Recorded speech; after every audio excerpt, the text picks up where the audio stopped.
بسم اللہ الرحمن الرحیم۔ السلام علیکم ورحمۃ اللہ وبرکاتہ۔ عابد راجہ چینل کی طرف سے آج میں اپنے دوستوں کو رسول اللہ صلی اللہ علیہ وسلم کا ایک بہت ہی پیارا فرمان سناؤں گا۔ رمضان المبارک میں شب و روز یہ دعا کثرت سے پڑھتے رہیں، یہ رسول اللہ صلی اللہ علیہ وسلم نے فرمایا۔ دعا سننے سے پہلے میں اپنے تمام دوستوں سے گزارش کروں گا کہ اگر آپ نے ابھی تک میرے چینل عابد راجہ کو سبسکرائب نہیں کیا تو ضرور کر لیں تاکہ ڈیلی آپ تک اچھی ویڈیو پہنچ سکیں۔ تو سٹارٹ کرتے ہیں۔ بسم اللہ الرحمن الرحیم۔ رسول اللہ صلی اللہ علیہ وسلم نے فرمایا، رمضان المبارک میں شب و روز یہ دعا کثرت سے پڑھتے رہیں۔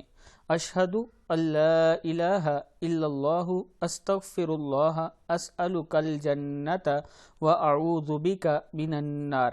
پھر سن لیں، اشہد ان لا الہ الا اللہ استغفر اللہ اسألک الجنۃ واعوذ بک من النار۔ اس کا ترجمہ ہے، میں گواہی دیتا ہوں کہ اللہ کے سوا کوئی معبود نہیں، اللہ تعالیٰ سے بخشش چاہتا ہوں، یا اللہ